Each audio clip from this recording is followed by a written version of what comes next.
Hi guys, welcome back to my channel. तो आज की वीडियो से हम अपनी डिस्कशन स्टार्ट करेंगे रिलेशनशिप बिटवीन वेरिएबल्स की। सपोज करो आपके पास दो रैंडम वेरिएबल है एक्स और वाई। सपोज करो ये आपकी ये सैलरी है और ये एज है। ठीक है, तो हमें ये देखना है कि इन दोनों के बीच में कोई रिलेशन है या नहीं। यानी कि हमें ये देखना है कि सब अगर आपका एक्स इंक्रीजिंग है और अगर आपका वाई इंक्रीजिंग, तो आपका क्या पता वाई भी इंक्रीजिंग हो।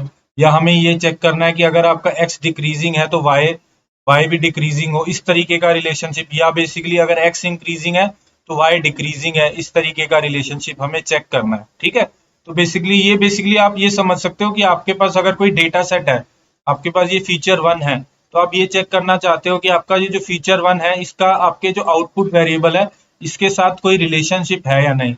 ये हमारा मशीन लर्निंग में यहाँ पे यूज होगा।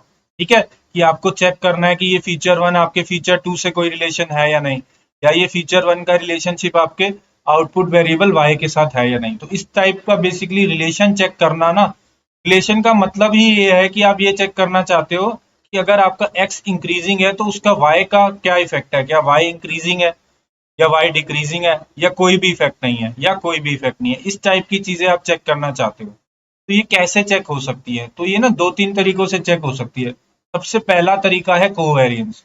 उसके बाद एक तरीका होता है कोरिलेशन, इसके बारे में हम नेक्स्ट वीडियो में पढ़ेंगे। अभी के लिए हम कोवेरियंस पढ़ रहे हैं। ठीक है, तो कोवेरियंस क्या होता है? कोवेरियंस क्या होता है, चलो।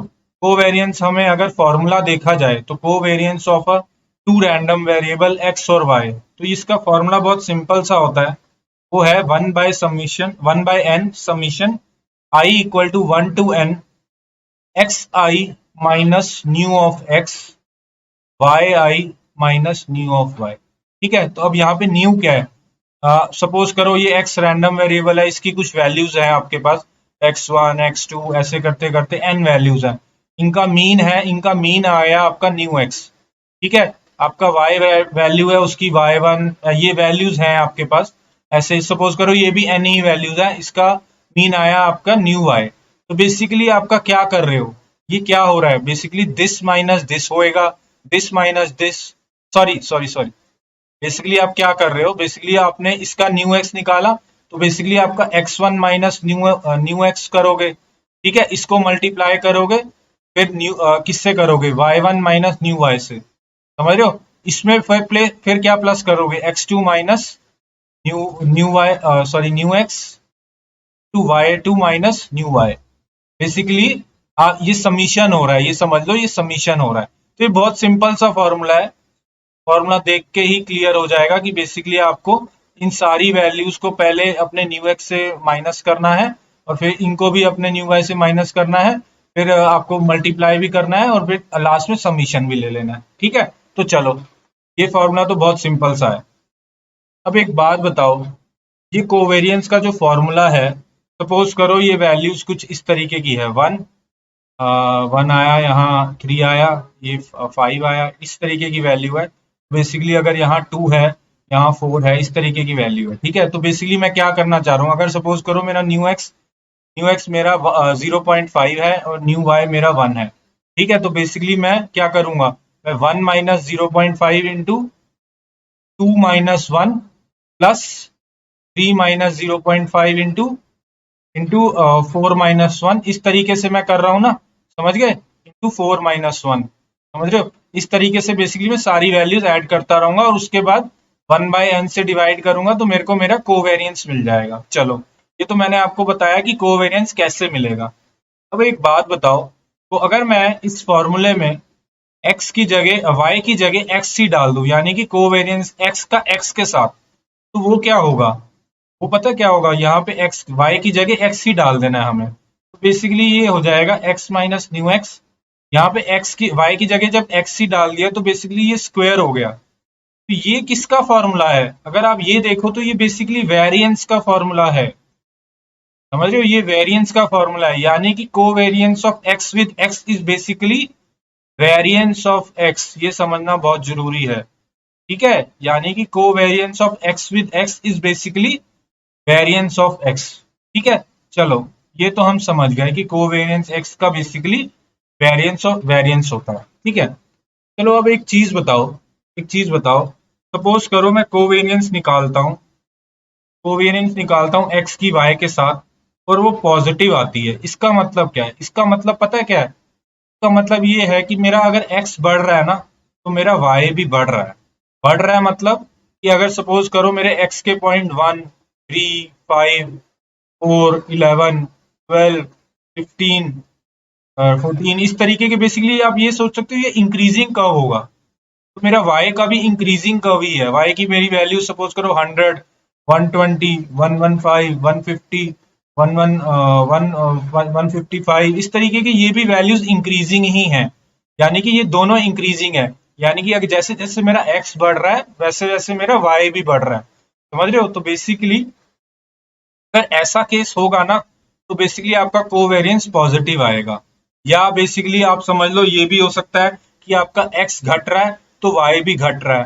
ठीक है, यानी कि ये वैल्यूज अगर डिक्रीजिंग होती तो y की वैल्यू भी डिक्रीजिंग होती। तो इस टाइप के रिलेशन में कोवेरियंस आपका पॉजिटिव आता है। ठीक है, कोवेरियंस नेगेटिव कब आता है? कोवेरियंस नेगेटिव तब आएगा जब बेसिकली आपको पता लग ही गया होगा। नेगेटिव कब आएगा?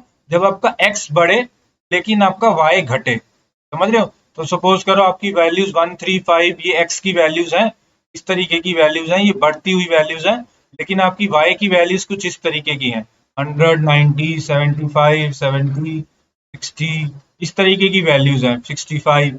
बेसिकली ये डिक्रीजिंग है लेकिन x इंक्रीजिंग है, तो इस टाइप के केस में कोवेरियंस आपका नेगेटिव आएगा। ठीक है, ये समझना बहुत जरूरी है। चलो, हमने ये तो पता कर लिया कि कोवेरियंस पॉजिटिव है या नेगेटिव है। अब एक प्रॉपर्टी पढ़ लो कोवेरियंस की। वो प्रॉपर्टी क्या होती है कि अगर आपके दो रैंडम वेरिएबल है एक्स और वाई, ठीक है, आपके दो रैंडम वेरिएबल है एक्स और वाई, और वो दोनों इंडिपेंडेंट हैं। हमने इंडिपेंडेंट पढ़ा होगा, इंडिपेंडेंट हमने प्रोबेबिलिटी में पढ़ा था कि दो अगर रैंडम वेरिएबल इंडिपेंडेंट है, उनका जो कोवेरियंस होगा ना, वो जीरो होगा। ये प्रॉपर्टी बहुत इंपॉर्टेंट है। ठीक है, ये तभी होता है, ये कोवेरियंस जीरो तभी होता है अगर आपका एक्स और वाई इंडिपेंडेंट है। ठीक है, ये अगर तभी होता है जब एक्स और वाई इंडिपेंडेंट है। ठीक है, चलो, हमने ये देख लिया कि कोवेरियंस इंडिपेंडेंट फीचर्स का क्या होता है? जीरो होता है। ठीक है, और हमने यहाँ पे ये बेसिकली देख लिया कि अगर एक्स इंक्रीजिंग है, वाई इंक्रीजिंग है, तो ये कोवेरियंस पॉजिटिव आता है, और ये एक्स इंक्रीजिंग है, वाई डिक्रीजिंग है, तो कोवेरियंस नेगेटिव आता है। ठीक है, तो चलो, अब ना इसको हम कोडिंग में देखते हैं। इसका हम कोड भी करके देखते हैं, छोटा मोटा सा कोड करके देखते हैं। तो सपोज करो मैंने यहाँ पे दो एरे लिए हैं। ये मैंने दो एरे लिए हैं, एक एरे लिया है मैंने 314, एक एरे लिया है मैंने 513। ठीक है, तो सपोज करो मैं इसको एक काम करता हूँ, एक्स और वाई से लिख देता हूँ ताकि आपको पता लग जाए। हमने एक्स और वाई का एग्जाम्पल लिया है। ठीक है, ये मेरा एक्स हो गया और ये मेरा वाई हो गया। ठीक है, ये दो रैंडम वेरिएबल हैं, मैंने ये वैल्यूज दे दी। ठीक है, चलो, अब मैं यहाँ पे कोवेरियंस का निकालने का फॉर्मूला बहुत सिंपल सा होता है, np डॉट सीओवी। ठीक है, तो अब x कॉमा वाई लिख दो। ठीक है, अब ये अगर हम प्रिंट करें, ठीक है, अभी अगर मैं ये प्रिंट करूं, मैं एक काम करता हूँ, यहाँ कमेंट करता हूँ, मैं अभी ये कोवेरियंस का प्रिंट करना चाह रहा हूँ। ठीक है, देखो क्या आता है। तो ये ना एक मैट्रिक्स बना रहा है, ये एक मैट्रिक्स बना रहा है। ये मैट्रिक्स क्या है? अभी इसको मैट्रिक्स को समझो। तो ये जो मैट्रिक्स है ना, बेसिकली मैंने क्या एग्जांपल लिया? मैंने लिया कि मेरे एक्स की वैल्यू क्या थी? मेरे एक्स की वैल्यू बेसिकली 314, मेरे एक्स की वैल्यू 314 थी, और मेरे वाई की वैल्यू 513 थी शायद। हाँ, तो बेसिकली अब ये क्या कर रहा है? ये कोवेरियंस जब मैंने लिखा कि np डॉट कॉन करो एक्स और वाई, बेसिकली मैंने ये लिखा np डॉट कॉन एस और वाई, तो वो एक मैट्रिक्स दे रहा है।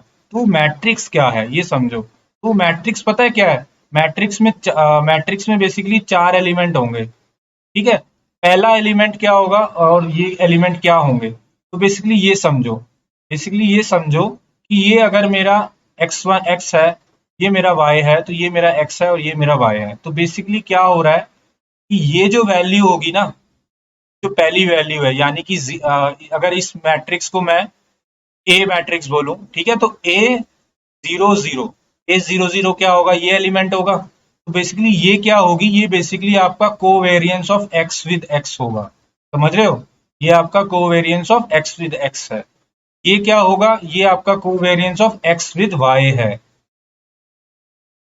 और ये क्या होगा? ये बेसिकली आपका covariance of Y with X है। ठीक है, एक बात समझ लो, कोवेरियंस ऑफ चाहे एक्स विद वाई निकालो चाहे वाई विद एक्स निकालो, एक ही बात है। ठीक है, ये दोनों सेम होती हैं। ठीक है, तो ये बेसिकली आपका, बेसिकली ये क्या है? ये ए 1,0 है। समझ रहे हो? ये क्या है? ये ए 1,1 है। तो ये क्या होगा? ये आपका कोवेरियंस, ये क्या होगा? ये बेसिकली आपका covariance of Y, Y with Y है। समझ रहे हो? वाई विद वाई, इसको क्या कह सकते हो? इसको वेरिएंस ऑफ वाई भी बोल सकते हो, अभी हमने पढ़ा है। ठीक है, तो बेसिकली अब अगर मैं देखूं अपने इसको, तो बेसिकली ये मेरे को क्या मिल रहा है? ये मेरे को मैट्रिक्स मिल रहा है। ठीक है, ये मेरे को मैट्रिक्स मिल रहा है। ठीक है, तो अब अगर मैं कोवेरियंस निकालना चाहूं इस मैट्रिक्स में से, तो बेसिकली पता है मैं क्या कर दूंगा? मैंने क्या बोला था यहाँ पे? मैंने क्या बोला था? मेरे को कोवेरियंस एक्स और वाई का कहाँ से मिल सकता है? बेसिकली इस एलिमेंट से मिल सकता है, या तो इस एलिमेंट से मिल सकता है या फिर इस एलिमेंट से मिल सकता है। ठीक है, तो बेसिकली मैं क्या लिख दूंगा? 0,1। ठीक है, मैंने ये लिख दिया। अभी देखो इसका आउटपुट क्या आता है।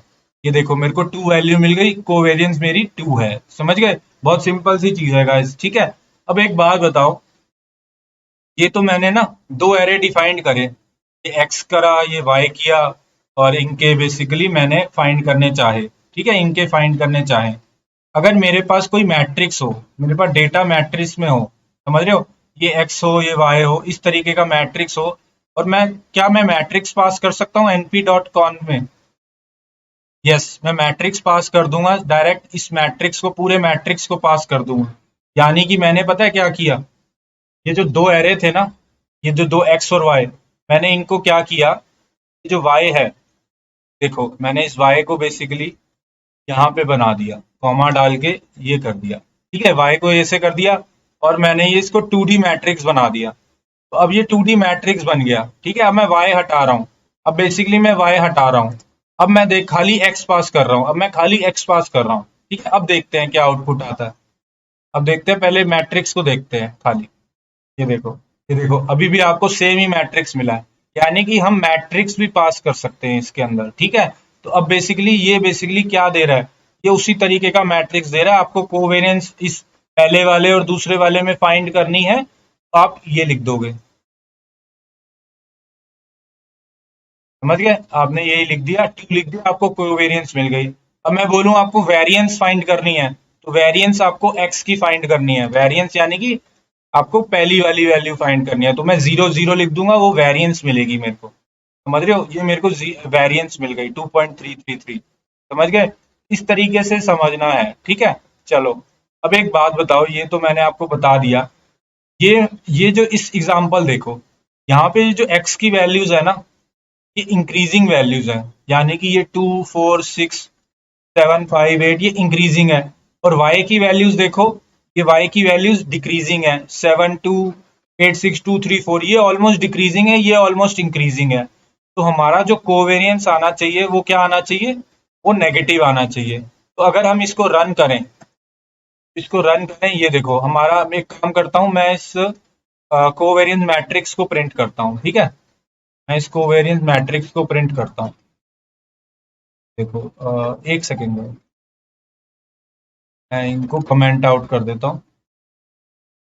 बेसिकली ये मैंने कमेंट आउट कर दिया, तो अब मैं अगर इसको रन करूँ, तो ये देखो मेरे को कोवेरियंस मेरी नेगेटिव मिल रही है। आपको ये समझना है ये नेगेटिव क्यों आ रही है, क्योंकि ये मेरा एक्स इंक्रीजिंग था और मेरा वाई जनरली डिक्रीजिंग था। ठीक है, अगर ये दोनों इंक्रीजिंग होते जैसे इसके मतलब दूसरे केसेस में, तो बेसिकली ये पॉजिटिव आती। ठीक है, आपको ये समझना है कि कोवेरियंस कब नेगेटिव आती है और कब पॉजिटिव आती है। ठीक है, चलो ये हमने कोवेरियंस के बारे में पढ़ लिया। अब अगर मैं इस ब्लॉग पे जाऊं, तो ये एक ब्लॉग है ट्यूटोरियल्स एंड एग्जाम्पल के। इसमें काफी एग्जाम्पल दिए हुए हैं कोवेरियंस के। आप एक बार इसे गो थ्रू करोगे तो आपको कोवेरियंस का कंसेप्ट पूरा क्लियर हो जाएगा। ठीक है, और एक और चीज, और एक ये ब्लॉग है स्टैक अब्यूज करके। इसमें पता है क्या है, कभी कभार ना आपके इंटरव्यू में आपको बोला जाता है कि ये जो कोवेरियंस है ना, को आप इम्प्लीमेंट करो फ्रॉम द स्क्रैच। समझ रहे हो? यानी कि आपको कोवेरियंस का जो फंक्शन है, जो हम फंक्शन यूज कर रहे थे np.conv, वो नहीं यूज करना, आपको ये पूरा इम्प्लीमेंट करना है। तो इसकी इम्प्लीमेंटेशन दी हुई है। तो बेसिकली ये क्या कर रहा है, तो बेसिकली अगर आपको ध्यान हो फॉर्मूले में, सबसे पहले आपको मीन निकालना है, ये दो मीन निकालने हैं। बेसिकली देखो ये क्या कर रहा है, सबसे पहले मीन निकाल रहा है, एक्स का मीन वाई का मीन। अपने दो एक्स और वाई रैंडम वेरिएबल पास करे, सबसे पहले एक्स का मीन निकाल रहा है, फिर वाई का मीन, और फिर एक ये लिस्ट कॉम्प्रिहेंशन से बेसिकली क्या कर रहा है, ये आई माइनस मीन ऑफ एक्स कर रहा है सारे वेरिएबल्स के लिए। और बेसिकली लास्ट में ये न्यूमरेटर और डिनोमिनेटर निकाल के आपकी कोवेरियंस की वैल्यू रिटर्न कर देता है। ठीक है, बहुत सिंपल सा है। इसको आप एक बारी खुद भी इम्प्लीमेंट करके देख लेना। कभी कभार इंटरव्यू में ये पूछ लिया जाता है कि कोवेरियंस को फ्रॉम द स्क्रैच इम्प्लीमेंट करो। ठीक है, चलो ये हमने दोनों चीजें देख ली। अब नेक्स्ट वीडियो में हम कोरिलेशन के बारे में स्टार्ट करेंगे। Okay guys.